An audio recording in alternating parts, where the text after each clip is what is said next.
Teman-teman yang dirahmati Allah Subhanahu wa taala, malam ini kita akan coba belajar mengevaluasi diri kita ketika kita dapat masalah. Karena ketika orang diberikan ujian oleh Allah Subhanahu wa taala itu, maka manusia itu ada dua tipe. Ada manusia yang berkeluh kesah dengan ujian, ada manusia yang bersabar atas ujian. Dan orang yang bersabar ini juga bermacam-macam bentuknya. Ada yang sabar dengan pasrah, ada yang sabar justru dengan memperbaiki diri. Dia bersabar sambil memperbaiki dirinya, karena dia sadar tidak ada masalah yang menimpanya kecuali ada yang salah dalam dirinya. Tidak ada musibah yang menimpa dia kecuali ada sesuatu yang dia lakukan yang mungkin bukan kebaikan, yang mungkin dosa. Sehingga selain bersabar, sembari bersabar dia mencoba untuk mengevaluasi, memperbaiki diri. Dan ini adalah model orang yang sabar yang paling baik. Sedangkan yang mengeluh juga macam-macam. Ada yang mengeluhkan masalah, ada yang mencari kambing hitam, menyalahkan temannya. Kayak misalnya dia gak lulus satu mata kuliah atau nilainya jelek, dia nyalahin teman kos-kosannya gara-gara teman kos-kosannya ngajak dia main terus misalnya. Padahal itu kan pilihan ya, dia bisa menerima, bisa menolak. Nah ini kan bentuk-bentuk keluhan nih. Ada yang menyalahkan sampai tingkat keluhan yang paling parah itu menyalahkan takdir, menyalahkan Allah. Ya Allah kenapa saya, apa maunya engkau, dan seterusnya dan seterusnya. Nah malam ini kita akan bahas angle orang yang ketika diuji oleh Allah bersabar, dan juga sambil bersabar dia mencoba untuk memperbaiki diri. Dan ini adalah cara yang paling baik dalam menyikapi suatu musibah atau masalah. Cara yang paling elegan dan cara yang paling bijak, cara yang paling disukai Allah ketika kita mendapatkan masalah itu justru kita mencari tahu apa salah kita. Walaupun masalahnya bukan dengan keadaan. Kalau menyalahkan keadaan kan susah. Masalahnya kadang dengan orang lain. Orang mencela kita, orang berkata-kata tidak baik kepada kita. Ya memang salah dia, tapi tidak akan menimpa ucapan itu kepada kita kecuali memang ada sesuatu yang terjadi dalam diri kita.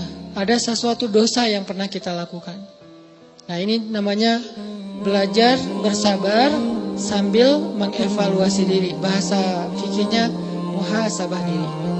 Menghitung-hitung apa kesalahan dalam diri kita. Kita akan bahas tentang ini, gimana caranya kita menghadapi masalah, menghadapi satu musibah, menghadapi satu kejadian yang tidak enak dengan sabar, tapi nggak sekedar pasif, nggak sekedar mengatakan innalillah wa inna ilaihi rajiun, nggak hanya sekedar mengatakan hasbiyallah wa ni'mal wakil, nggak hanya sekedar merasa ini adalah cara Allah untuk menaikkan derajat saya. Kadang kalau hanya kegeeran kayak gini nih, kita jadi nggak pernah menjadi lebih baik. Kan ada orang ketika diuji oleh Allah, boleh sih merasa bahwa oh ini cara Allah menaikkan derajat saya. Tapi kalau hanya kayak gini doang, rasa-rasanya kita terlalu kegeeran. Dan kalau terlalu kegeeran, kita nggak punya dorongan untuk memperbaiki diri. Kalau saya lebih suka angle-nya, kalau orang lain yang kena musibah, kita bilang itu untuk mengangkat derajat dia. Kalau kita yang kena musibah, kita bilang ini karena dosa-dosa saya. Angle kayak gitu tuh lebih enak, lebih produktif.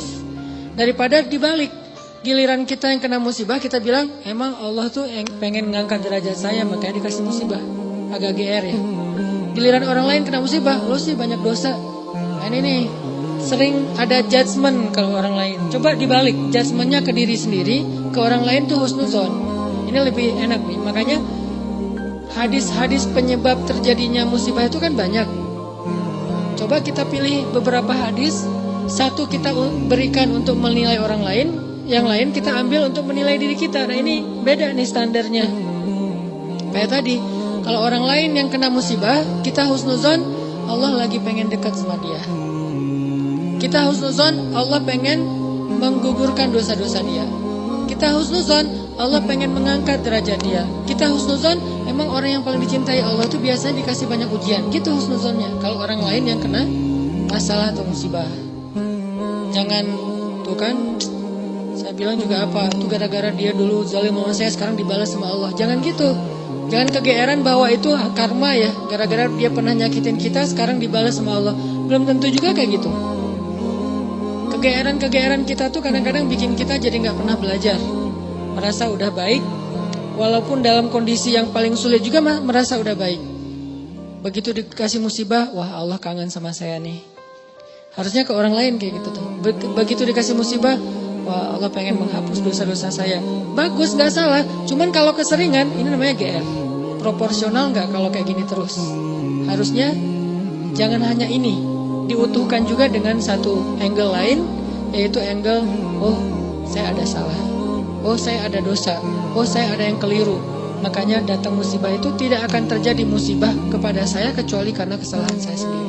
Kan hadis qudsinya kayak gitu. Salah satu dari kalimat hadis qudsi yang panjang, hadisnya tuh panjang banget, 1 halaman. Salah satu kalimatnya tuh Allah bilang, hadis qudsi itu kan Allah yang ngomong ya. Gagasannya dari Allah, captionnya dari Nabi. Kalau Quran, gagasan dan captionnya dari Allah. Kalau hadis, gagasan dan captionnya itu dari Nabi. Nah Allah bilang, kalau kalian dapat nikmat, janganlah kalian memuji kecuali aku. Kalau kalian mendapatkan musibah, janganlah kalian menyalahkan kecuali diri kalian sendiri. Jadi kalau kita dapat nikmat, jangan muji diri. Gua emang ya gini lah. Kita sering kalau ke diri itu yang enak-enak aja diambil. Kalau misalnya orang lain, itu mah kebetulan doang misalnya. Kalau giliran kita, ya ini memang saya memang kayak gini orangnya, bukan sombong ya gitu. Nah ini artinya kita terlalu sering kegeeran. Kalau kita dapat nikmat, yang dipuji adalah Allah. Makanya kalimat yang paling Allah suka itu Alhamdulillah. Itu kalimat yang paling Allah suka. Kita memuji Allah kalau kita dapat nikmat. Kita bilang, hadza min fadli rabbi, ini anugerah dari Allah, ini hadiah dari Allah, ini kebaikan dari Allah, ini karena Allah ngasih, dan seterusnya. Jadi yang dipuji itu Allah. Wa amma bi ni'mati rabbika fahaddits, itu membicarakan nikmat Allah, bukan membicarakan kehebatan diri kita. Tapi kalau diberikan musibah, jangan kita menyalahkan siapapun kecuali diri kita sendiri. Nah ini salah satu angle yang dibangun lewat hadis qudsi. Walaupun kadang bisa kita secara realistis melihat kesalahan orang lain. Untuk apa? Bukan untuk mengkambing hitamkan dia. Kalau emang dia salah, bukan untuk mengkambing hitamkan. Untuk apa? Untuk menghindar, untuk waspada, jangan sampai kita jadi korban dia lagi untuk kesekian kalinya. Kayak ada orang yang zalim, gara-gara kezaliman dia akhirnya kita kena batunya nih.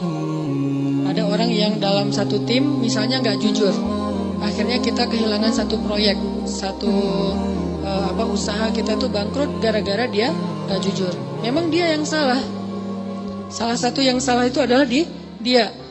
Dan kita akui bahwa itu kesalahan dia, tapi bukan untuk mengkambing hitamkan dia. Kalau enggak karena kamu tuh enggak ada masalah ini. Enggak, dia bukan satu-satunya, salah satunya. Karena kalau kita enggak punya dosa, mungkin kesalahan dia hanya akan menimpa dia saja. Tapi karena kita juga punya dosa, akhirnya kesalahan dia juga menimpa kita. Tapi Ustaz, ada yang hadis mengatakan, kalau di dalam satu masyarakat ada orang yang berbuat dosa, nanti Allah akan timpakan musibah yang kena bukan cuma dia, sampai tetangganya juga kena. Itu kenapa bisa gitu? Dosa tetangganya apa? Dosa tetangganya membiarkan kemungkaran terjadi. Kesalahan masyarakatnya adalah membiarkan dosa itu tanpa ada orang yang mau memperbaikinya. Itu kesalahan masyarakat. Jadi pesan moral dalam hadis itu bukan orang yang gak salah terus kena juga, bukan. Orang yang gak salah itu kena gara-gara mereka membiarkan kemungkaran itu terjadi. Kalau ada usaha dakwah, Allah gak akan menimpakan.